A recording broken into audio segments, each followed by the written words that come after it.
లేవీయి కాండము 6వ అధ్యాయము. మరియు యెహోవా మోషేకు ఇలాగు సెలవిచ్చెను.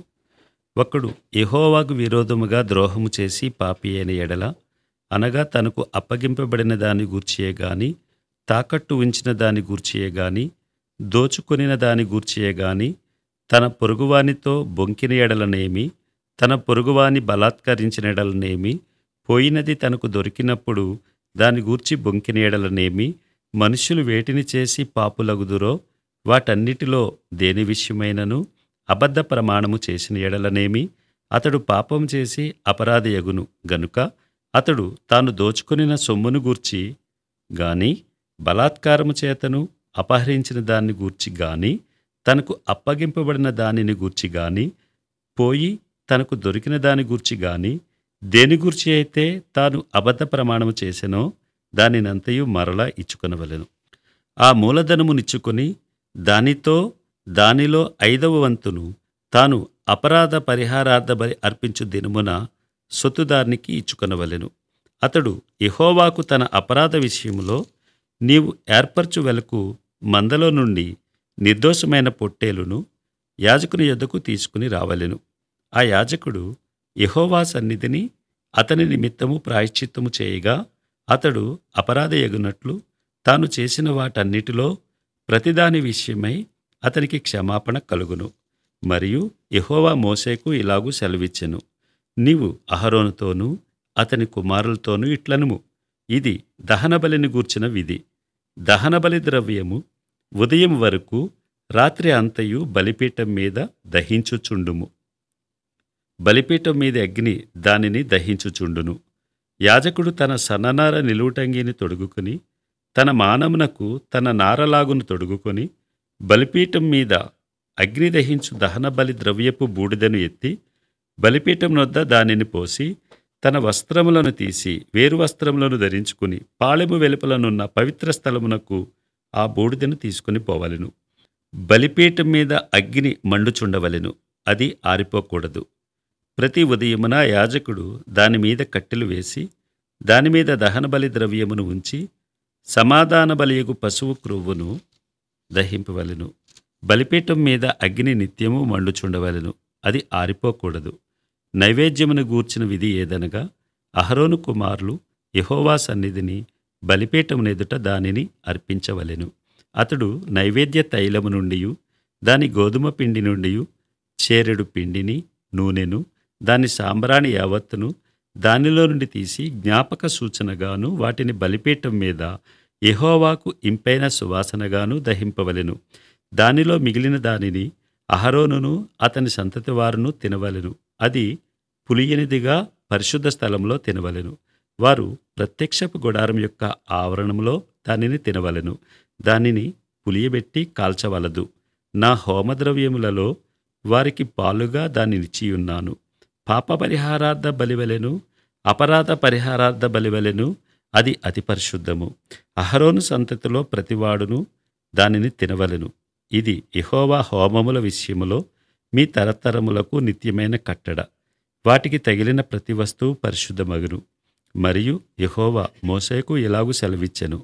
అహరోనుకు అభిషేకం చేసిన దినమున అతడును అతని సంతతి వారును అర్పింపవలసిన అర్పణమేదనగా, ఉదయమున సగము, సాయంకాలమున సగము, నిత్యమైన నైవేద్యముగా తూమిడి గోధుమ పిండిలో 10వ వంతు పెనము మీద నూనెతో దానిని కాల్చవలెను.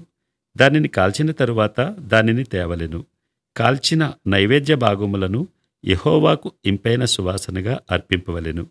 అతని సంతతి వారిలో అతనికి మారుగా అభిషేకం పొందిన యాజకుడు అలాగుననే అర్పింపవలెను. అది యెహోవా నియమించిన నిత్యమైన కట్టడ, అదంతయు దహింపవలెను. యాజకుడు చేయు ప్రతి నైవేద్యము నిశ్శేషముగా ప్రేల్చబడవలెను, దాని తినవలదు. మరియు యెహోవా మోషేకు ఇలాగు సెలవిచ్చెను. నీవు అహరోనుకును అతని సంతతి వారికిని ఈలాగు ఆజ్ఞాపించుము. పాప పరిహారార్థ బలిని గూర్చిన విధి ఏదనగా, నీవు దహనబలి రూపమైన పశువులను వధించు చోట పాప పరిహారార్థ బలి పశువులను యెహోవా సన్నిధిని వధింపవలెను, అది అతి పరిశుద్ధము. పాప పరిహారార్థ బలిగా దాన్ని నర్పించిన యాజకుడు దానిని తినవలెను. పరిశుద్ధ స్థలమందు అనగా ప్రత్యక్షపు గుడారం యొక్క ఆవరణములో దానిని తినవలెను. దాని మాంసమునకు తగులు ప్రతి వస్తువు ప్రతిష్ఠితమగును. దాని రక్తంలోనిది కొంచెమైనను వస్త్రము మీద ప్రోక్షించిన ఎడల అది దేని మీద ప్రోక్షింపబడినో దానిని పరిశుద్ధ స్థలములో ఉదకవలెను. దాని వండిన మంటికొండను పగలగొట్టవలెను. దానిని ఇత్తడి పాత్రలో వండిన ఎడల దాని తోమి నీళ్లతో కడుగవలెను. యాజకులలో ప్రతి మగవాడు దానిని తినవలెను. అది అతి పరిశుద్ధము. మరియు పాప పరిహారార్థ బలిగా తేబడిన ఏ పశువు రక్తములో కొంచెమైనను అతి పరిశుద్ధ స్థలంలో ప్రాయశ్చిత్తము చేయుటకై ప్రత్యక్షపు గుడారంలోనికి తేబడునో ఆ బలిపశువును తినవలదు. దానిని అగ్నిలో కాల్చివేయవలెను.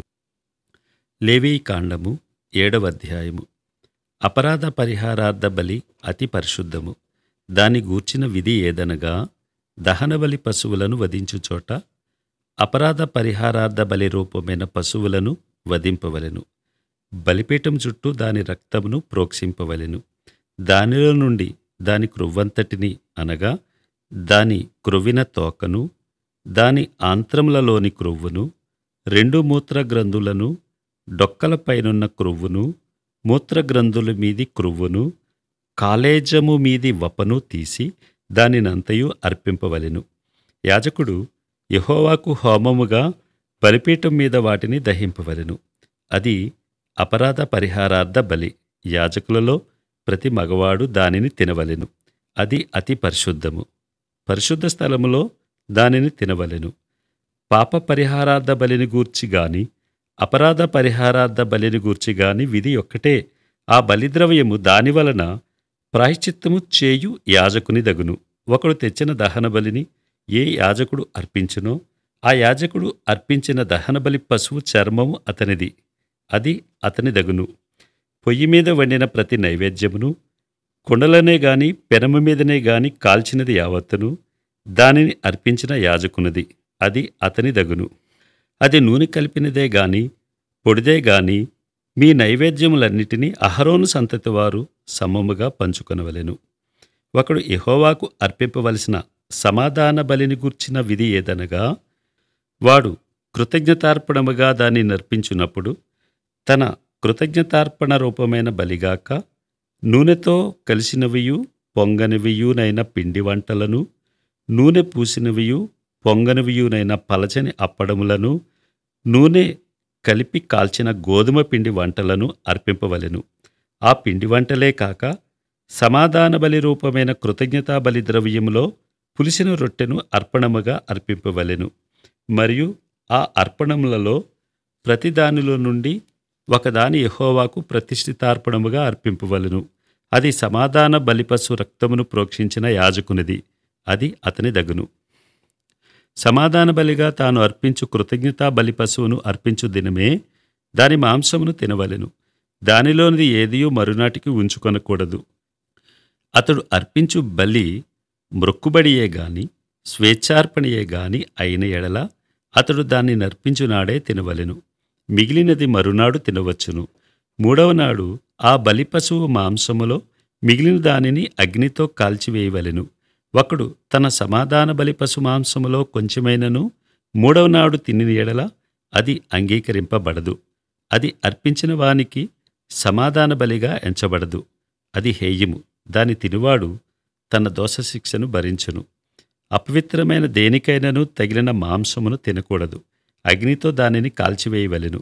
మాంసము విషయమైతే పవిత్రులందరూ మాంసమును తినవచ్చును గాని ఒకడు తనకు అపవిత్రత కలిగియుండగా యెహోవాకు అర్పించు సమాధాన బలి పశు మాంసంలో కొంచెమైనను తిని ఎడల వాడు ప్రజల్లో నుండి కొట్టివేయబడును. ఎవడు మనుషుల అపవిత్రతనే గాని అపవిత్రమైన జంతువునే గాని ఏ అపవిత్రమైన వస్తువునే గాని తాకి యెహోవాకు అర్పించు సమాధాన బలి పశువు మాంసమును తినునో వాడు ప్రజల్లో నుండి కొట్టివేయబడును. మరియు యెహోవా మోషేకు ఇలాగు సెలవిచ్చెను, నీవు ఇశ్రాయేలులతో ఇట్లనుము, ఎద్దుదే గాని గొర్రెదే గాని మేకదే గాని దేని క్రొవ్వును మీరు తినకూడదు. చచ్చిన దాని క్రొవ్వును చీల్చిన దాని క్రొవ్వును ఏ పనికైనను వినియోగపరచవచ్చును గాని దానినేమాత్రమును తినకూడదు. ఎలయనగా మనుష్యులు యెహోవాకు హోమముగా అర్పించు జంతువులలో దేని క్రొవ్వునైనను తినినవాడు తన ప్రజల్లో నుండి కొట్టివేయబడును. మరియు పక్షిదే గాని జంతువుదే గాని ఏ రక్తమును మీ నివాసములన్నిటిలో తినకూడదు. ఎవడు రక్తము తినునో వాడు తన ప్రజల్లో నుండి కొట్టివేయబడును. మరియు యెహోవా మోషేకు ఇలాగు సెలవిచ్చెను, నీవు ఇశ్రాయేలీయులతో ఇట్లనుము, ఎవడు యెహోవాకు సమాధాన బలి ద్రవ్యములను తెచ్చునో వాడు ఆ ద్రవ్యములో నుండి తాను అర్పించున్నది యెహోవా సన్నిధికి తేవలెను. అతడు తన చేతులలోనే యెహోవాకు హోమద్రవ్యములను అనగా బోరమీది క్రొవ్వును తేవలెను. యెహోవా సన్నిధిని అల్లాడింపబడు అర్పణముగా దానిని అల్లాడించుటకు బోరతో దానిని తేవలెను. యాజకుడు బలిపీఠం మీద ఆ క్రొవ్వును దహింపవలెను గాని బోర అహరోనుకును అతని సంతతి వారికిని చెందును. సమాధాన బలి పశువులో నుండి ప్రతిష్టార్పణముగా యాజకునికి కుడి జబ్బనియ్యవలెను. అహరోను సంతతి వారిలో ఎవడు సమాధాన బలియగు పశు రక్తమును క్రొవ్వును అర్పించునో కుడి జబ్బ వానిదగును. ఏలయనగా ఇశ్రాయేలీయుల యొద్ద నుండి అనగా వారి సమాధాన బలి ద్రవ్యములో నుండి అల్లాడించిన బోరను ప్రతిష్ఠితమైన జబ్బను తీసుకుని నిత్యమైన కట్టడి చొప్పున యాజకుడైన అహరోనుకును అతని సంతతి వారికిని ఇచ్చియున్నాను. వారు తనకు యాజకులగునట్లు యెహోవా వారిని చేరదీసిన దినమందు యెహోవాకు అర్పించు హోమద్రవ్యంలో నుండినది అభిషేకమును బట్టి అహరోనుకును అభిషేకమును బట్టియే అతని సంతతి వారికిని కలిగెను. వీటిని ఇశ్రాయేలీలు వారికి ఈవెలనని యెహోవా వారిని అభిషేకించిన దినమున వారి తరతరములకు నిత్యమైన కట్టడగా నియమించెను. ఇది దహన బలిని గూర్చియు అపరాధ పరిహారార్థపు నైవేద్యమును గూర్చియు పాప పరిహారార్థ బలిని గూర్చియు అపరాధ పరిహారార్థ బలిని గూర్చియు ప్రతిష్ఠితార్పణమును గూర్చియు సమాధాన బలిని గూర్చియు చేయబడిన విధి. ఇశ్రాయేలీలు యెహోవాకు అర్పణములను తీసుకుని రావాలనని సీనాయి అరణ్యములో ఆయన ఆజ్ఞాపించిన దినమున యెహోవా సీనాయి కొండ మీద మోషేకు అలాగుననే ఆజ్ఞాపించెను.